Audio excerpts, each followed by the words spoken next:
Bom dia, não, já é boa tarde a todos e a todas. Eu cumprimento a mesa e peço licença para fazê-lo em nome da doutora Luciana Nepomuceno, né, colega advogada que muito bem representa não só a advocacia eleitoral, mas a advocacia feminina da figura da mulher, e estando nós no mês da mulher, na Semana da Mulher, eu peço licença ao presidente da mesa para cumprimentar a Vossa Excelência, né, e parabenizá-lo pelo trabalho, né, junto à nossa vice-presidente Helena Della Mônica, por essa questão, né, muito importante de igualdade de gênero.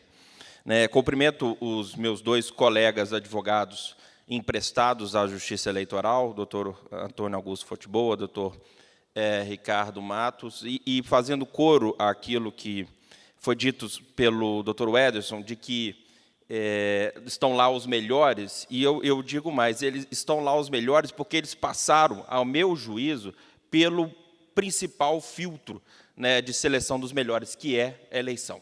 Eles foram eleitos para estar lá.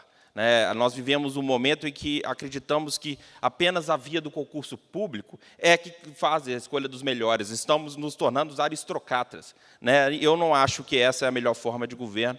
Né? Acho que a eleição é, sim, a melhor forma de escolha daqueles que são os melhores, e daí defendo veementemente essa forma de ingresso, né, na carreira, na coisa pública em geral. Né? Hoje em dia, nós vemos, nós que militamos na área, que quem é eleito, né, nossos grandes clientes prefeitos, são tidos como más pessoas, simplesmente porque passaram por uma eleição. Não é assim que funciona, e quanto a isso eu vou sempre lutar. Cumprimento meu colega doutor Joel, que já passou por algumas eleições também, sabe bem como é que é a difícil luta, né, da disputa eleitoral. Cumprimento meu colega doutor Raimundo Neto e o doutor Ederson, parabenizando pelas suas palestras. O tema que eu vou tratar, ele acaba indo um pouco de continuidade daquilo que foram tratados por meus colegas anteriormente, né, que é a questão da liberdade de expressão e os limites à pré-campanha. Eu inicio a minha fala, e peço vênia, para citar um trecho do livro, né, de filosofia do meu saudoso avô Gerson Bozon, que também foi conselheiro seccional, conselheiro federal e quem criou a Escola de Advocacia. Né, e ele diz: entre a liberdade e a igualdade sempre poderá haver a dialética das razões, mas nunca conflitos essenciais, pois são valores que não se excluem, mas se complementam. Assim como não pode ser livre o homem na miséria, não pode ser livre o homem no fausto ante a miséria dos seus concidadãos. É exatamente esse conflito que eu vou tentar tratar aqui brevemente, entre igualdade e liberdade. O que a gente acompanha em toda a história com relação aos limites do exercício da propaganda política, propaganda eleitoral em geral? Né, a gente sabe muito bem, né, desde que a gente entende, né, acompanha as eleições, que há uma restrição ao exercício, né, dessa liberdade de expressão, afeta a política. Né? A gente sempre conviveu com a questão dos 90 dias, a famosa noventena, que aí nós temos os debates políticos um pouco mais alvoroçados, nós temos a apresentação dos candidatos. E a desculpa sempre foi qual? Ah, não, nós precisamos garantir a igualdade, nós precisamos garantir a isonomia. Se nós permitirmos que, de alguma forma, a campanha seja feita num outro período ou num período mais longo, nós vamos acabar provocando uma desigualdade na disputa eleitoral. Só que isso me parece uma falácia e me parece uma forma não constitucional, não admissível constitucionalmente, de se tratar a questão da liberdade por um todo. Né? Parte-se de uma falsa premissa, entendo eu, que quando chegamos lá no início da campanha eleitoral, né, na largada dessa disputa, estão todos nas mesmas condições, o que não é verdade, o que não acontece. É evidente que, quando se chega lá, por exemplo, aqueles que já estão ocupando o mandato, já são detentores de poder, eles largam na frente. Eles ficaram 4 anos fazendo propaganda eleitoral. Quando se chega no dia do início da campanha, eles estão muito à frente dos demais. Né? Então, é uma falsa premissa que se tem e que acaba por poder extirpar, né, e castrar talvez um dos bens mais caros de todas as democracias ocidentais em geral, que é a questão da liberdade de expressão. Né? A liberdade de expressão, como muitos autores colocam, ela está com o que eles chamam de núcleo duro do texto constitucional. Né? É um princípio de máxima estatura, né, é tido como intocável em diversos pontos. Todas as vezes que o Supremo Tribunal Federal foi chamado a responder questões afetas à liberdade de expressão, quando tratou da questão das biografias, né, que haveria uma possibilidade de restrição no novo Código Civil, contra toda a questão de divulgação das pesquisas políticas 15 dias antes do pleito, pretendeu-se, de alguma forma, proibir que isso seja feito, né? O Supremo Tribunal foi veemente no sentido de não permitir que isso ocorra. Quando o Supremo Tribunal, principalmente, foi julgar a famigerada lei da imprensa, né, editada na época da ditadura, e julgando a DPF, afastou por completo a sua validade, o Supremo Tribunal Federal foi o tempo inteiro muito firme, como deve ser, né, acerca da preponderância da liberdade de expressão em todos os aspectos. Aí vem a minha estranheza. Quando se trata de debate político, o posicionamento não é o mesmo. O posicionamento é diferente. Quando se trata de debate político, e o histórico da jurisprudência e da legislação nesse aspecto é absolutamente restritivo. E sempre com uma desculpa falaciosa, como aqui coloquei, que é a questão da igualdade. Né? Aí, daí eu passo a me questionar, é saudável para uma democracia? Tem base constitucional se fazer isso? Né? A gente entra em algumas picuinhas que eu questiono, né? A doutora Luciana aqui expôs, vê se é papel, né, da Justiça Eleitoral, vê se é papel do legislador determinar qual que é o tamanho do adesivo, qual que é o material que foi feito o adesivo, qual que é a altura do carro de som. O juiz eleitoral, o fiscal eleitoral, acaba virando um guarda de trânsito, né, que fica lá medindo esse tipo de coisa.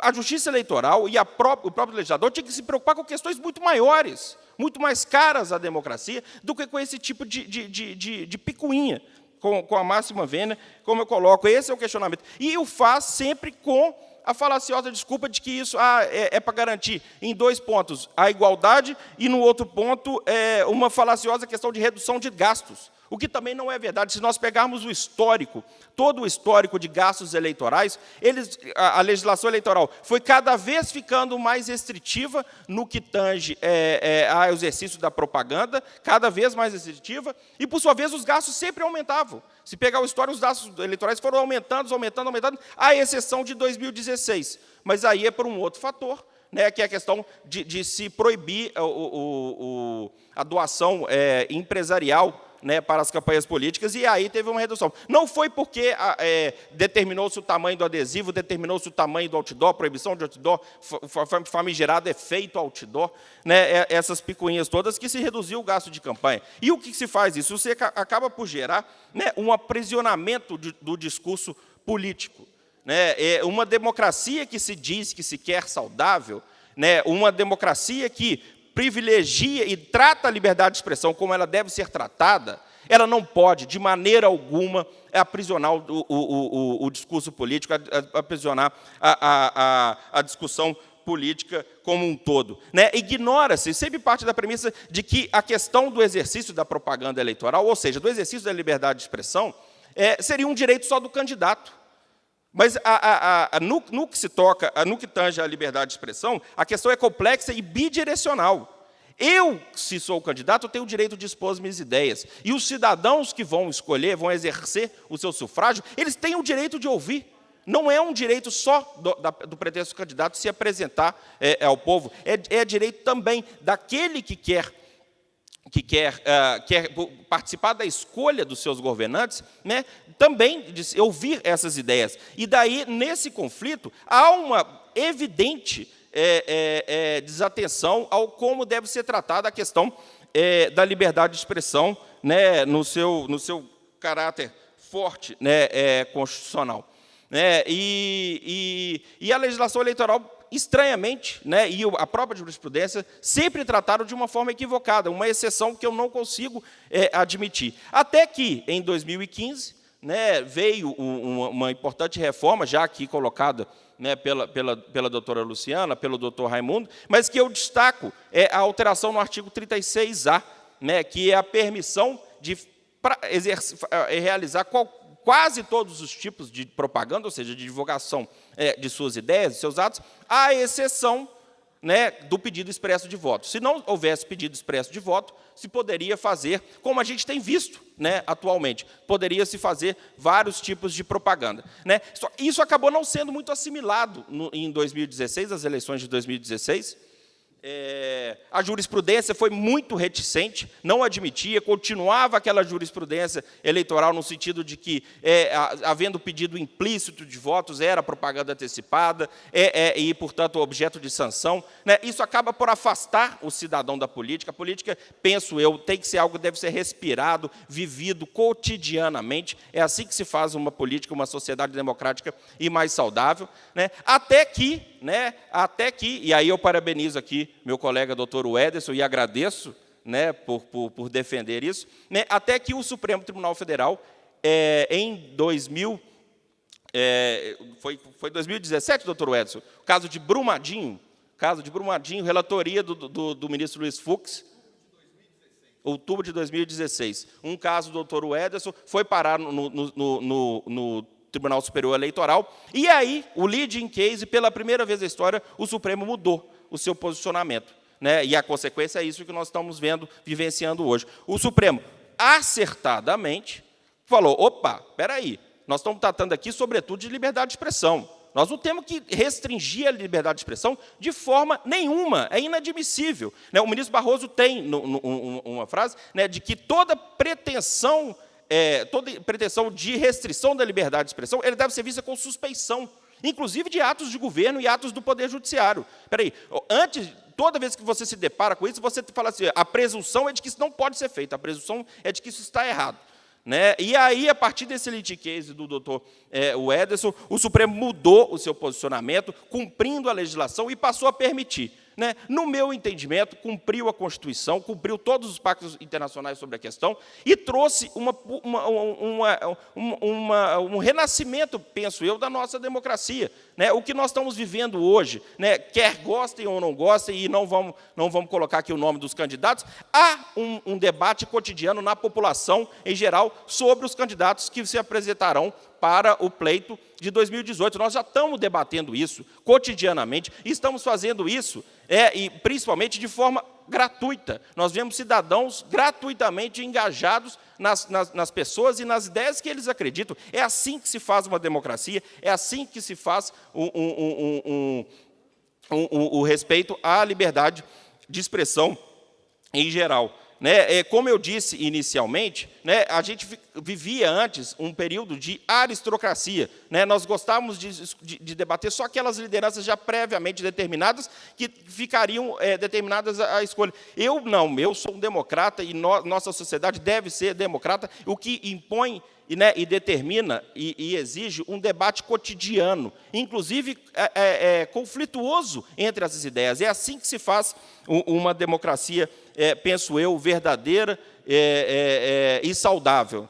Inclusive no que tange, por exemplo, que hoje é até um problema que está sendo colocado, a questão das fake news. Não adianta tentar controlar as fake news, não adianta tentar controlar a internet. O que nós temos é que dar mais liberdade às pessoas, para que as pessoas possam esclarecer a verdade. A verdade, a mentira, ela não resiste ao combate de ideias, ao combate de fatos. Então, se dá mais liberdade, as fake news irão sucumbir. Né? Tentar controlar algo que está na internet é algo absolutamente impossível e inviável, e acabaria por restringir, de alguma forma, a liberdade de expressão.